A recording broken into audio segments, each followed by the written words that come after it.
Boa noite, pessoal. Faz muito tempo que eu não gravo, né? Mas eu vou agora com um pouco mais de tempo. Terminei o meu projeto, a primeira etapa, né? A segunda etapa do meu projeto sobre tradução bíblica. Agora vai ficar um pouco mais fácil, eu tenho um pouco mais de tempo. Também os projetos pessoais meus na área da agricultura eu vou começar a dar andamento. Então acredito que vai ter um tempinho mais agora para trabalhar e conversar com vocês e bater um papo, né? Bom. Nós vamos começar, nós falamos muito sobre a grade fractal, sobre a realidade, sobre como se forma. Falamos muito sobre a filosofia e vamos falar agora também, vamos começar a entrar na questão da grade fractal, da formação da realidade. Como é que essa realidade é formada? Como é que o criacionismo monta? Porque uma das grandes questões que nós analisamos é que no criacionismo nós entendemos que há um projeto inteligente, há um executor. Né? E toda qualquer parte, e principalmente a ínfima, a pequena, a menor, para que a realidade possa exercer, digamos, né, para que o que está no processo elétrico, eletrônico, né, do cosmos passe a sair de uma etapa, digamos assim, de uma etapa holográfica para se tornar empírica. Então, às vezes temos os efeitos holográficos, efeitos tridimensionais visuais, mas aquilo não passa de visual, não se torna empírico porque não se pode conectar-se. Então, nós temos essa questão da conexão direta com a realidade. Então, vamos estudar um pouco sobre isso. Nós vamos falar principalmente sobre, uma coisa importante, vamos falar sobre essa relação da chamada teia cósmica. O que é teia cósmica? Não tem nada a ver com a teoria do ovo cósmico, não tem nada a ver com a teoria do Big Bang, não tem nada a ver com a teoria da destruição e reconstrução. Nós entendemos que no grande projeto divino ele tinha algo. E nós costumamos a falar sobre o éter e não conseguimos fazer uma conotação constante ao criacionismo. Então hoje nós vamos aqui tentar colocar de maneira assim bem legal, de maneira bem interessante, uma teoria minha, claro, baseada sobre também muitos físicos que falam a respeito disso. Então é isso aí, nós vamos falar um pouquinho e aí nós continuamos, ok? Vou preparar aqui para a gente começar.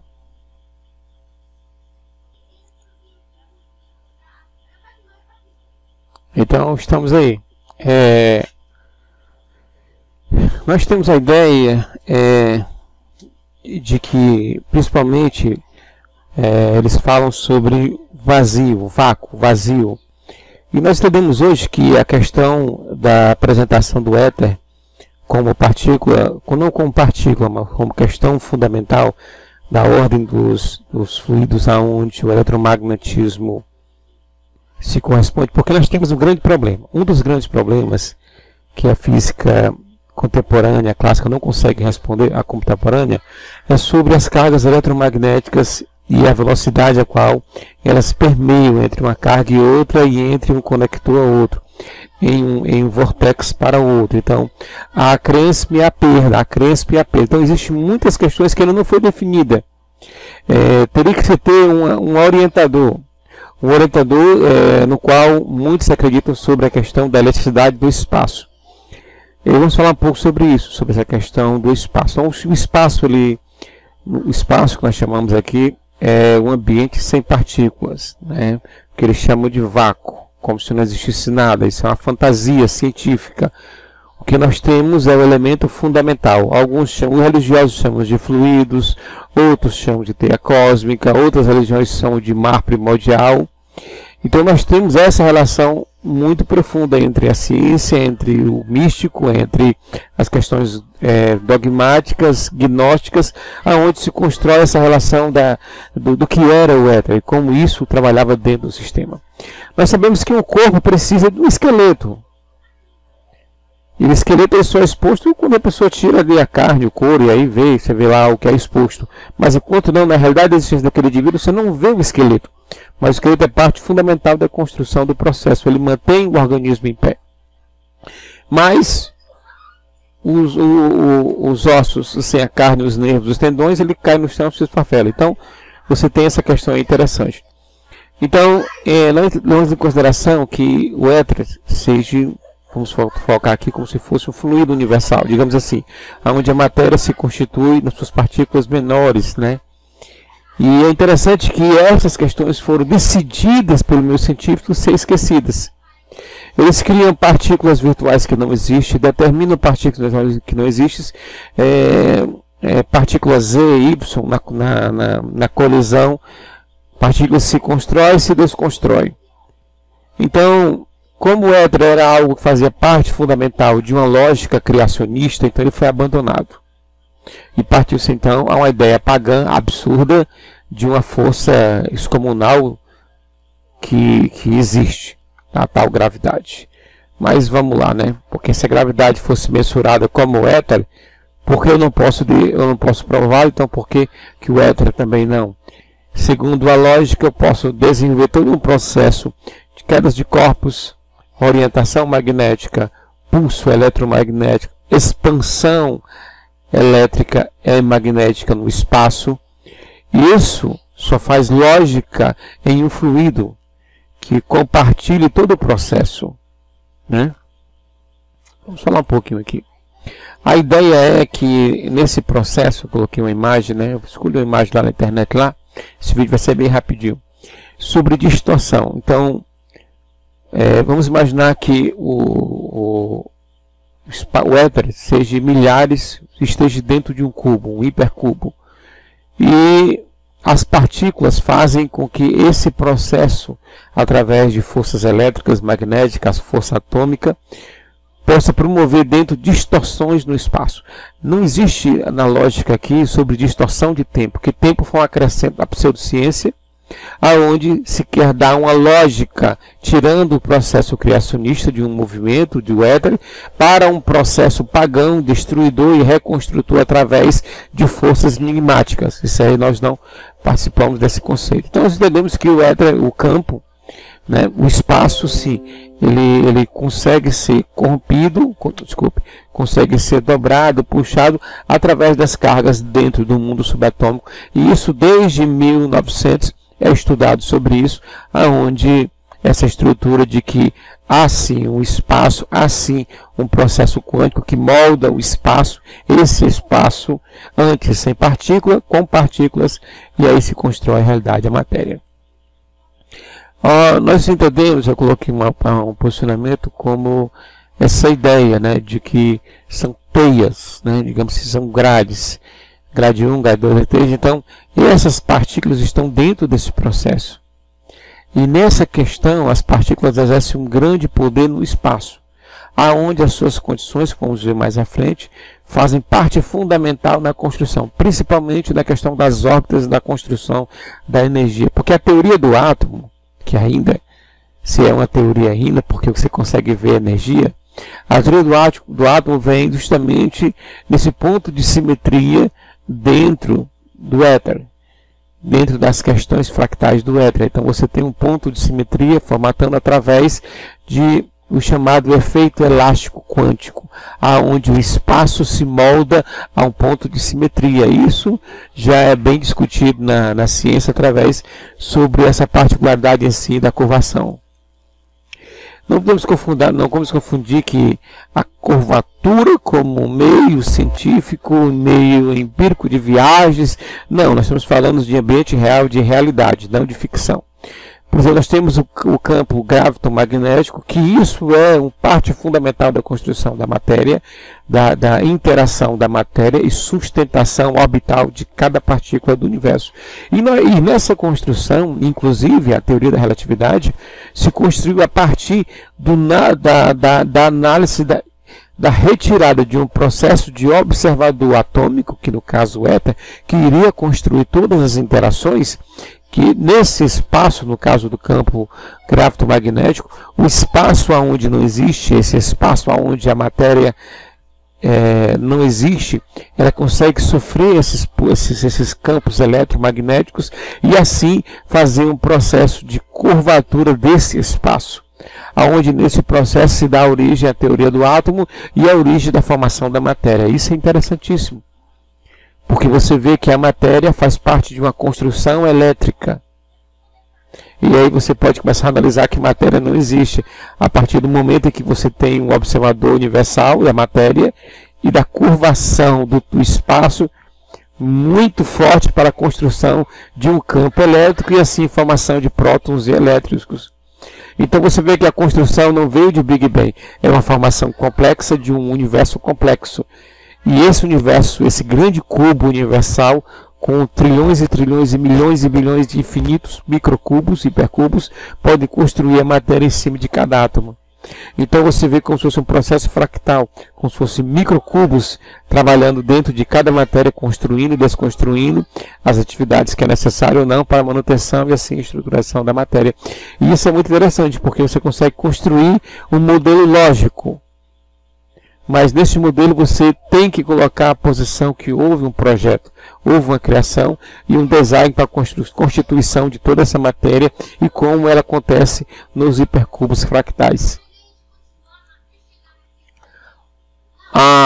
Essa questão do éter é muito interessante, porque, como nós já falamos, dentro dessa grade fractal, dentro desse processo que o éter trabalha, você vê pontos claramente simétricos, aonde os vórtex, toda a matéria, toda a região, tudo que existe forma vórtex.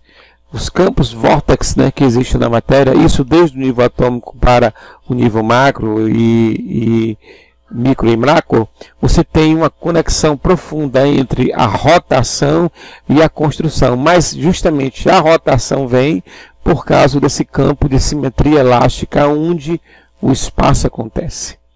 Então você vê uma lógica de construção, porque, por exemplo, que o átomo tem energia infinita. Por que o elétron tem energia infinita? Até hoje o físico não conseguiu apresentar uma ideia lógica, mas o éter, em sua condição, na elasticidade do espaço, consegue promover isso. Continuando. Terminando, pessoal. E eu queria principalmente apresentar também sobre essa relação do espaço. Nós entendemos que a natureza do processo matemático, principalmente euclidiano, aonde ele se apresenta esses processos, aonde a simetria, a matemática, a organização se projeta em um gráfico. Então, nós conseguimos entender que nesse modelo de uma construção de base de um oceano, digamos assim, de um oceano onde, de certa forma, seria o éter, e nesses processos fractais de cubos, digamos assim, o oceano de microcubos, onde acontece dentro de toda a estruturação elétrica. E é interessante isso, que esse efeito acontece em universo assimétrico e não tridimensional. O universo tridimensional é já um efeito da curvatura do espaço, dentro das regiões mais ínfimas da matéria, aonde realmente dá existência a um processo do átomo. E nós colocamos essa relação para que se possa ter uma ideia, e assim nós podemos melhorar essa complexidade e da estrutura. Nós vamos ver mais, cada vez mais. Eu estou dando só uma palhinha para assim, chegar a ponto. Eu sei que esse vídeo é chato, esse vídeo não é muito legal para quem não curte muito essa questão da ciência, né? E alguns não têm apreço por isso, mas a gente faz o que pode. O meu público-alvo é um público pequeno, né? Mas é que nem a Bíblia diz, aquele pequeno pode se tornar grande à medida que esse espalhado conhecimento, não é isso? Nós temos aqui a relação, essa análise tridimensional do átomo, da construção do átomo. Nós colocamos a questão da ponta fundamental. Nós entendemos que a partícula elementar, essa partícula elementar, construída e desenhada a partir de um processo tridimensional do espaço, aonde você gera os processos elétricos, a curvatura, o tempo, a velocidade, e aí você consegue ser primordial.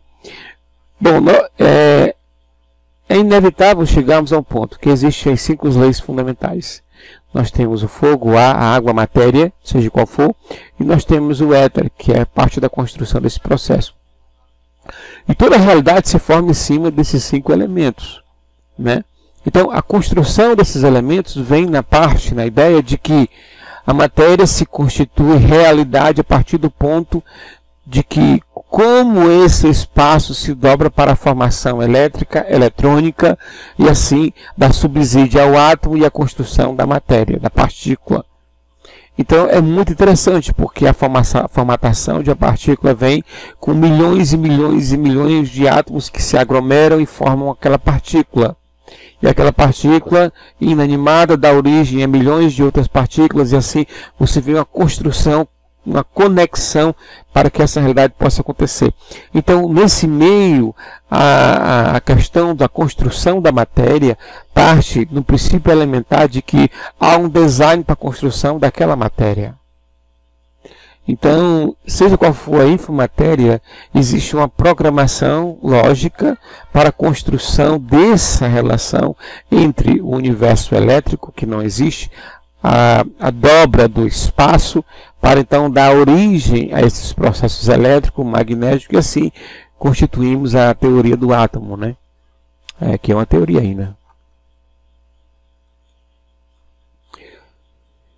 Quando eu falo teoria, é para deixar bem claro que você pode até eletricamente constituindo átomo, transferir átomos, passar de um lado para o outro, mas a materialização do processo você não consegue instituí-la. Você institui a partícula ao qual se providencia aquele processo, se permeia aquele processo.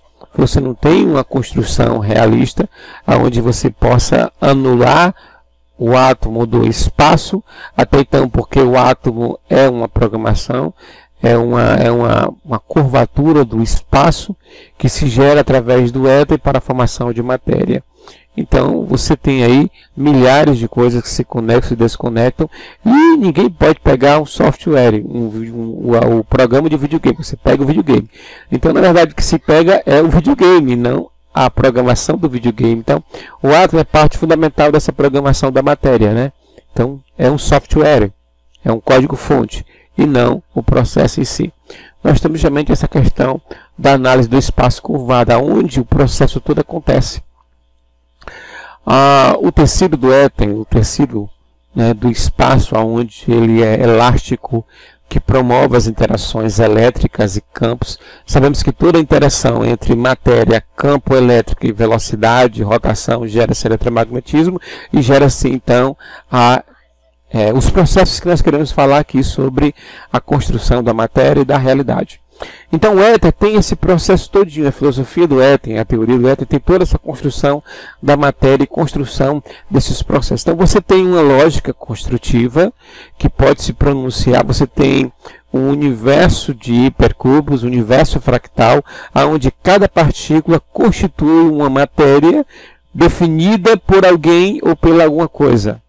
Digamos assim, a formação, por exemplo, a Terra formou os bichos, então formou o ar e por aí vai, né? Os animais marinhos, terrestres. Então você tem que existir.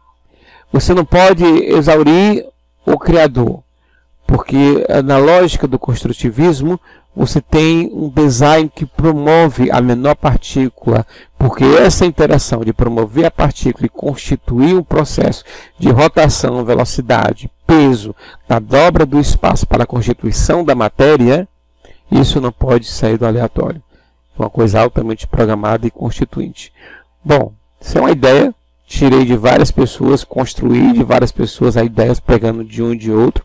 A gente tira até mesmo desses processos das religiões que é mais antiga do campo, as religiões bem transferidas, bem pagões também, às vezes tem os seus experimentos lá e constituíram todo esse processo do universo. Então, o éter tem algo interessante, a construção do éter vem no desenvolvimento de um processo inteligente, quanto a gravidade vem do nada para o nada. Do nada, veio do nada e vai para o nada, sem a mínima importância, sem o mínimo conceito. É isso aí, pessoal, valeu e tamo junto e até a próxima.